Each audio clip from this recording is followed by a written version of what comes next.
नमस्कार दोस्तों, जैसा कि आप सभी जानते हैं कि आज बजट रिलीज हो चुका है हमारा। वीडियो शुरू करने से पहले आप सभी के लिए एक इंपॉर्टेंट इंफॉर्मेशन है।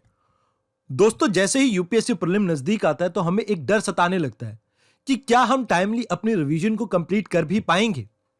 अब इस चीज के लिए एक सोल्यूशन लेके आए हैं हम, जहां पर आप हमारे तेजस प्रोग्राम में लगभग 250 घंटे में अपने सिलेबस को रिवाइज कर सकते हैं, जहां पर ना केवल आप एनसीईआरटी के टॉपिक बल्कि स्टैटिक और करंट अफेयर के टॉपिक को भी याद कर पाएंगे। अब यहां पे हमारा करंट अफेयर में फोकस है लगभग 500 दिनों पे। अब यहां पे आप इन चीजों को तुरंत ही रिवाइज करना चाहते हैं तो इसके लिए रेगुलर टॉपिक बेस आपको टेस्ट मिलेंगे। उसके अलावा 15 फुल लेंथ टेस्ट मिलेंगे, जिससे आप अपनी तैयारी का आंकलन कर सकते हैं। इसके अलावा आपको प्रीलिम्स के लिए स्टडी मटेरियल मिलेगा और एक डेडिकेटेड मेंटरशिप मिलेगी, जो आपके आने वाले प्रीलिम्स में आपकी मदद करेगी। इसके अलावा प्रीलिम्स की आपकी स्ट्रेटेजी डेवलप करने में हम आपकी मदद करेंगे। साथ के साथ कोशिश ये करेंगे कि एलिमिनेशन टेक्निक में आपको माहिर बना सके। अब अगर आप ये प्रोग्राम ज्वाइन करते हैं तो यहाँ पे आपको सी सेट के लेक्चर फ्री मिलेंगे। अब इस कोर्स से रिलेटेड अगर आपकी कोई क्वेरी हो तो आप लॉग इन कर सकते हैं video.onlyis.in पे जाके, या आप हमें मेल कर सकते हैं info@onlyis.com पे। उसके अलावा आप हमें कॉल भी कर सकते हैं 7007931912 पे। आइए अब शुरुआत करते हैं आज के वीडियो की। तो आइए जानते हैं कुछ की फीचर आज के बजट के बारे में। सबसे पहले हम जानते हैं अमृतकाल के बारे में। यहां पर 3 चीजों के ऊपर फोकस किया गया है। पहले इंक्लूसिव ग्रोथ और वेलफेयर के ऊपर, दूसरा जहां पर हम डेवलपमेंट, एनर्जी ट्रांजिशन और क्लाइमेट चेंज के ऊपर टेक्नोलॉजिकल सोल्यूशन के ऊपर फोकस करेंगे, और इसके लिए हम प्राइवेट और पब्लिक दोनों सेक्टर की इन्वेस्टमेंट के ऊपर फोकस करेंगे। अब यहां पर 4 मेजर प्रायोरिटी हैं। पहली है पीएम गति शक्ति, दूसरी है इंक्लूसिव डेवलपमेंट, तीसरी है आपकी productivity enhancement, investment, sunrise opportunity, energy transition and climate action. उसके अलावा फाइनेंसिंग ऑफ इन्वेस्टमेंट हमारी चौथी प्रायोरिटी है यहाँ पे। उसके अलावा अगर बात की जाए जीडीपी एंड जीवीए की, तो यहाँ पे आपने याद रखना है कि इन दोनों में हम प्री कोविड लेवल पर एक बारी पहुंच गए थे सेकेंड वेव से पहले। देखिए, अगर आप यहाँ पे देखें तो ये लगभग आपके प्री कोविड लेवल से ऊपर पहुंच चुका था, और यहाँ पर अगर जीडीपी की बात करें तो ये लगभग उसके एक बराबर तो पहुंच ही चुका था। यहाँ पे जो सेकेंड वेव के बाद जो रिकवरी है वो चल रही है अभी, और आने वाले समय में इंडियन इकोनॉमी कहीं ना कहीं जल्दी से रिकवर कर पाएगी। उसके अलावा यहाँ पर कुछ डाटा दे रखा है आपको कोविड वैक्सीनेशन के बारे में। अगर बात की जाए अडल्ट पॉपुलेशन की, तो 93% लोगों को फर्स्ट डोज लग चुकी है और ऑलमोस्ट 70% लोगों को सेकेंड डोज भी लग चुकी है। इसके अलावा यहाँ पर कुछ ट्रेंड के बारे में बात की गई है आपके डेफिसिट के। यहाँ पर आपको कुछ परसेंटेज ऑफ जीडीपी दे रखा है, और यहाँ पर आपको ईयर वाइज बता रखा है। जैसे आपको पता होगा इफेक्टिव रेवेन्यू डेफिसिट क्या होता है, प्राइमरी डेफिसिट क्या होता है और फिस्कल डेफिसिट क्या होता है, तो इसके बारे में आपको बता रखा है। जैसे अगर बात करें इफेक्टिव रेवेन्यू डेफिसिट की, तो कहीं ना कहीं 2019-20 में ये 2.4% के आसपास थी, वेयरएज अगर बात की जाए 2020-21 की तो ये बढ़कर 6.2% हो गई थी। इसके अलावा अगर बात की जाए प्राइमरी डेफिसिट की, तो यहाँ पर 2019 में ये आपका प्राइमरी डेफिसिट 1.9% रहा था, और 2020-21 में ये बढ़कर 5.8% के आसपास पहुंच चुका है। इसके अलावा अगर बात कीजिए फिस्कल डेफिसिट की, तो ये लगभग 4.6% था आपका 2019 में, और ये अब बढ़कर 9.2% हो चुका है। तो कहीं ना कहीं कोविड के कारण इंडिया का जो डेफिसिट है वो इंक्रीज हुआ है। उसके अलावा आने वाले समय में प्रोजेक्ट ये किया जा रहा है 2022-23 में ये तीनों डिक्रीज हो जाएंगे। आइए अब बात कर लेते हैं इन्फ्लेशन के बारे में, जहां पे हमें कंज्यूमर प्राइस इंडेक्स और होलसेल प्राइस इंडेक्स के बारे में दिया हुआ है इंफॉर्मेशन। अब यहाँ पे ऑन एन एवरेज देखा जाए तो आपका कंज्यूमर प्राइस इंडेक्स 5% से कम रहा है। उसके अलावा अगर बात की जाए होलसेल प्राइस इंडेक्स की, तो ये अक्टूबर मंथ में हमें 15% के आसपास दिख रहा है। आइए अब बात कर लेते हैं क्वार्टरली कैपिटल एक्सपेंडिचर की। यहाँ पे हमें पोस्ट कोविड कुछ रिकवरी देखने को मिल रही थी, बट अभी 2021 के थर्ड क्वार्टर में हमें यहाँ पर डिक्लाइन देखने को मिल रहा है। अंदाजा ये लगाया जा रहा है कि 2022 के थर्ड क्वार्टर में इसमें एक बार फिर से रिकवरी देखने को मिलेगी, जहां पर ये प्री लॉकडाउन लेवल पे एक बार फिर से पहुंच चुका होगा। आइए अब बात कर लेते हैं एम्प्लॉय प्रोविडेंट फंड की। देखिए, यहाँ पे आपको इजाफा देखने को मिल रहा है, जहां पर प्री लॉकडाउन टाइम पे ये 10.2 के आसपास था, अब ये बढ़कर 13.9 के आसपास पहुंच चुका है। उसके अलावा अगर बात की जाए भारत के फॉरेन एक्सचेंज की, तो यहां पर भी इंक्रीमेंट देखने को मिल रहा है। देखिए, कोविड आने से पहले जो हमारा फॉरेन रिजर्व था वो कहीं ना कहीं $500 बिलियन के आसपास था। अब ये बढ़कर $634 बिलियन के आसपास पहुंच चुका है। इस पीएम गति शक्ति में हमारा फोकस होगा 7 ग्रोथ इंजन्स पे, जो है आपके roads, railways, airports, ports, mass transport, waterways and logistic infrastructure. अब यहाँ पर हम एक ऐसा नेशनल प्लान तैयार करेंगे जहां पर हम world class modern infrastructure provide करेंगे और साथ के साथ लॉजिस्टिक के साथ इंटरकनेक्टिविटी भी प्रोवाइड करेंगे। उसके अलावा हम मास्टर प्लान क्रिएट करेंगे एक्सप्रेस वे का, जहां पर हम कंप्लीट करेंगे लगभग 25,000 किलोमीटर का नेशनल हाईवे 2022-23 तक। उसके अलावा हम प्रोवाइड करेंगे एक यूनिफाइड लॉजिस्टिक इंटरफेस प्लेटफॉर्म, जहां पर आप किसी भी मोड के ऑपरेशन का डाटा को एक्सचेंज कर पाएंगे। उसके अलावा पैसेंजर्स को हम प्रोवाइड करेंगे ओपन सोर्स मोबिलिटी स्टैक, ताकि उनकी जो ट्रैवलिंग है उसके एक्सपीरियंस को हम बेटर कर सकें। उसके अलावा 4 मल्टी मॉडल लॉजिस्टिक पार्क हम बनाएंगे पीपीपी मॉडल पे, और इनकी शुरुआत होगी 2022-23 में। इसके अलावा हम इंटीग्रेट करेंगे पोस्टल और रेलवे नेटवर्क को, ताकि हम पार्सल मूवमेंट को और बेहतर कर सकें, जहां पर हमारी कोशिश होगी वन स्टेशन वन प्रोडक्ट पे। इसके अलावा हम एक्सटेंड करेंगे कवरेज कवच की, और साथ के साथ 400 नई वंदे भारत ट्रेन को लॉन्च करेंगे। अब यहाँ पे हम मास अर्बन ट्रांसपोर्टेशन और रेलवे को आपस में कनेक्ट करने की कोशिश करेंगे मल्टी मोड कनेक्टिविटी के थ्रू। उसके अलावा हम फोकस करेंगे नेशनल रोपवेज डेवलपमेंट प्लान के ऊपर, जहां पर हम कन्वेंशनल रोड्स के अल्टरनेट दे सकें सस्टेनेबल बेसिस पे। उसके अलावा इंफ्रास्ट्रक्चर प्रोजेक्ट के लिए हम कैपेसिटी बिल्डिंग के ऊपर फोकस करेंगे। आइए अब बात करते हैं agriculture and food processing industries पे। अब यहाँ पे हमने कहा है कि हम केमिकल फ्री नेचुरल फार्मिंग को प्रमोट करेंगे, खासकर गंगा के आसपास वाले इलाकों में। उसके अलावा हम पोस्ट हार्वेस्ट वैल्यू एडिशन के ऊपर फोकस करेंगे, कंजम्पशन के ऊपर फोकस करेंगे और ब्रांडिंग करेंगे मिलेट्स की। उसके अलावा एग्रीकल्चर सेक्टर में हम डिजिटल और हाईटेक सर्विसेज को प्रोवाइड करेंगे पीपीपी मॉडल में। साथ के साथ हम यूज करेंगे किसान ड्रोन को, ताकि हम मदद कर सकें फार्मर्स की। उसके अलावा जो आपके एग्रीकल्चर से रिलेटेड स्टार्टअप्स हैं, उनको हम कैपिटल प्रोवाइड करने की कोशिश करेंगे। अब बात की जाए प्रोक्योरमेंट की, तो लास्ट कुछ सालों में हमने राइस की प्रोक्योरमेंट में तो कमी देखने को मिली है, बट वीट की प्रोक्योरमेंट ओवरऑल हमारी इंक्रीज हुई है। उसके अलावा इंडिया में रिकॉर्ड फूड ग्रेन प्रोडक्शन हुई है, जहां पे हमने 300 मिलियन टन के टारगेट को अचीव किया है। इसके अलावा आने वाले समय में हम केन बेतवा लिंकिंग प्रोजेक्ट के ऊपर फोकस करेंगे, जहां पर लगभग 9 लाख हेक्टेयर फार्म लैंड को फायदा होगा और साथ के साथ 62 लाख लोगों को पीने का पानी मिलेगा। इसके अलावा हम लगभग 130 मेगावाट बिजली को जनरेट कर पाएंगे, और इस तरह के 5 और प्रोजेक्ट को गवर्नमेंट आने वाले समय में इंप्लीमेंट करेगी। अब बात करते हैं एग्रीकल्चर सेक्टर कितना रेजिलिएंट रहा।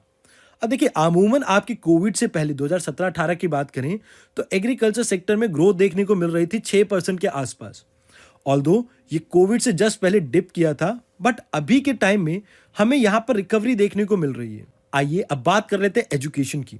यहाँ पर हम यूनिवर्सलाइजेशन ऑफ एजुकेशन के ऊपर फोकस कर रहे हैं, जहाँ पर हम 1 क्लास 1 टीवी चैनल प्रोग्राम के ऊपर फोकस करेंगे, जहाँ पर हम एक्सपेंड करेंगे इसको लगभग 200 टीवी चैनल्स पर।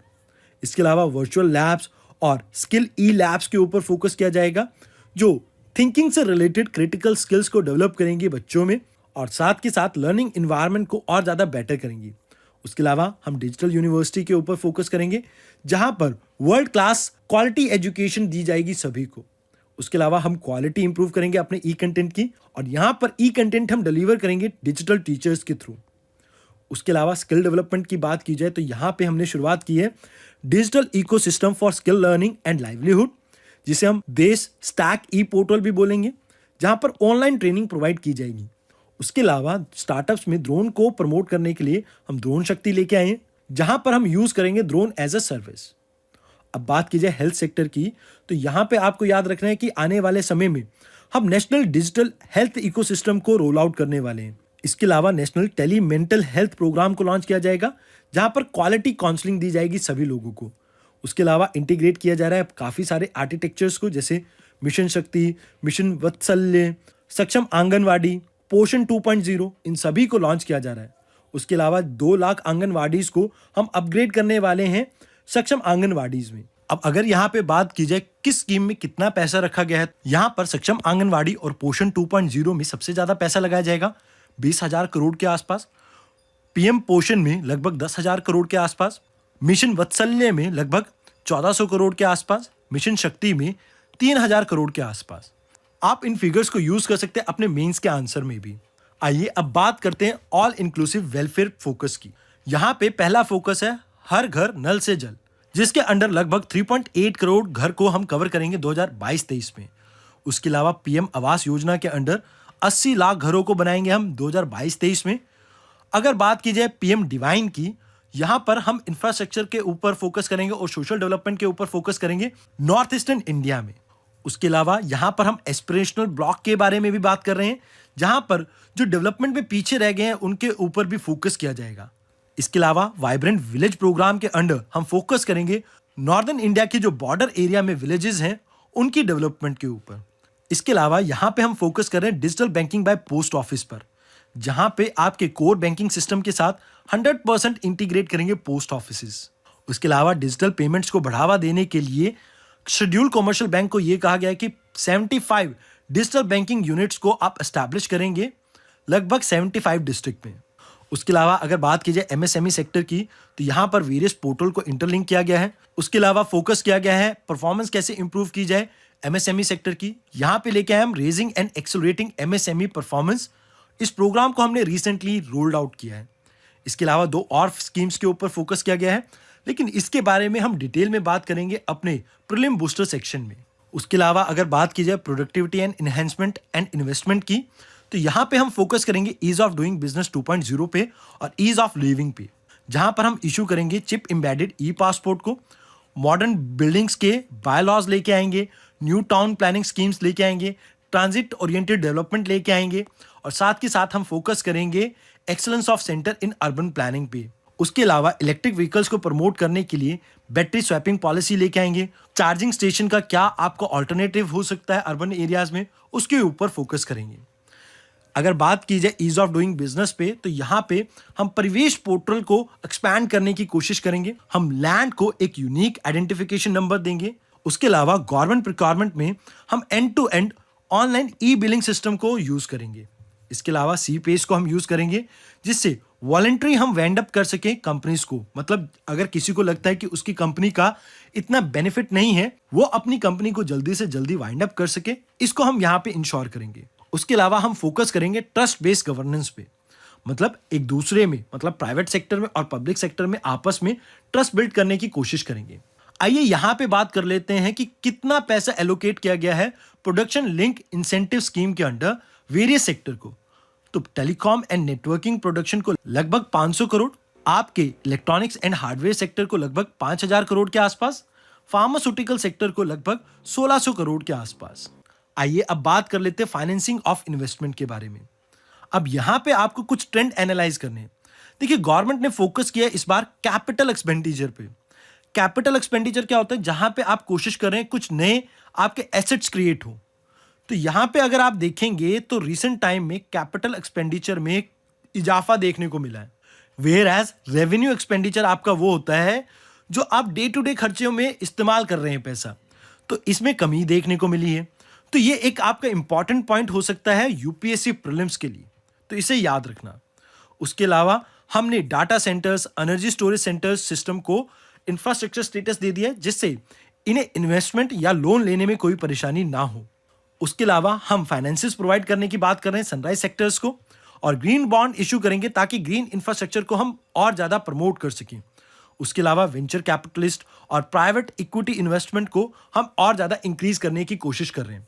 2022-23 में आपका आरबीआई नई फॉर्म ऑफ करेंसी लेके आने वाला है, दैट इज डिजिटल रूपी। उसके अलावा स्टेट्स को एक कुशन प्रोवाइड किया गया है जहां पर वो अपनी फिस्कल रिक्वायरमेंट्स को मीट कर सकें।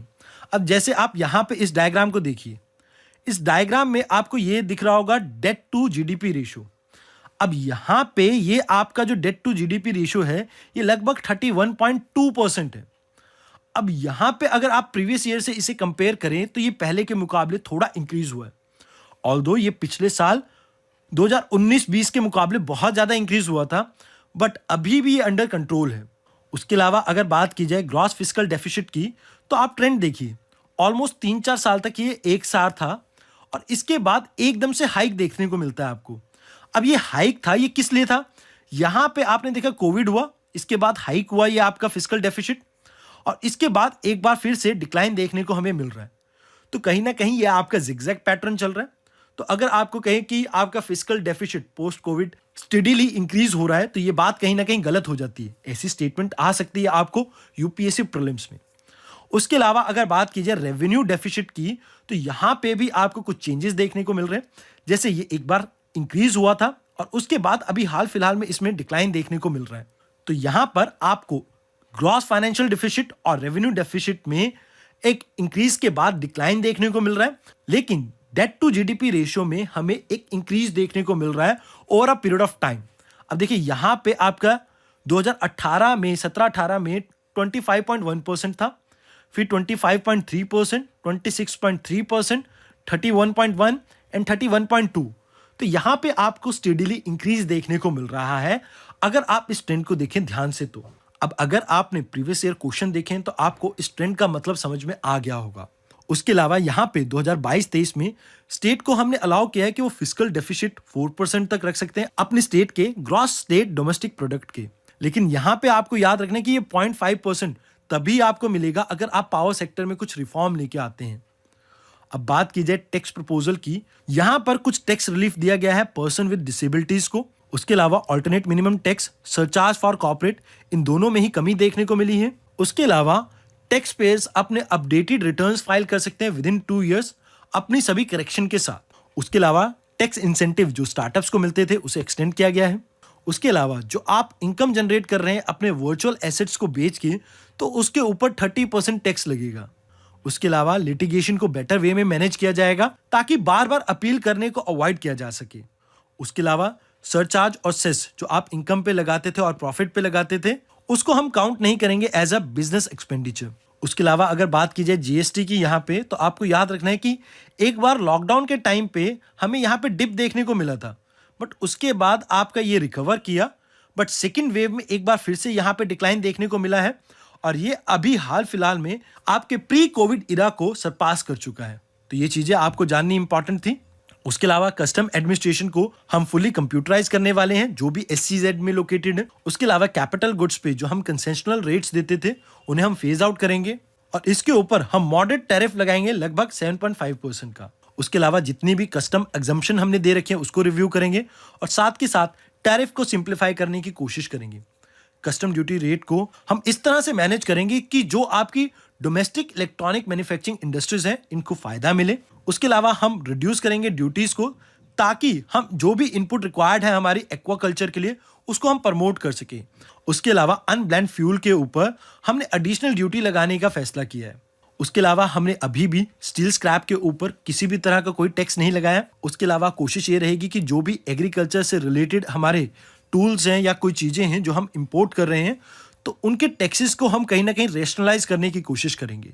अब अगर बात की जाए कि पैसा आ कहां से रहा है, तो आपको याद रखना है कि 15% इनकम टैक्स से आ रहा है, 7% यूनियन की एक्साइज ड्यूटी से आ रहा है, कॉर्पोरेट टैक्स से लगभग 15%, जीएसटी से 16%, कस्टम से 5%, नॉन टैक्स रेवेन्यू से 5%, बोरोइंग एंड लायबिलिटी से हमारा 35% और नॉन डेट कैपिटल रिसिप्ट हमारी 2% रहती है।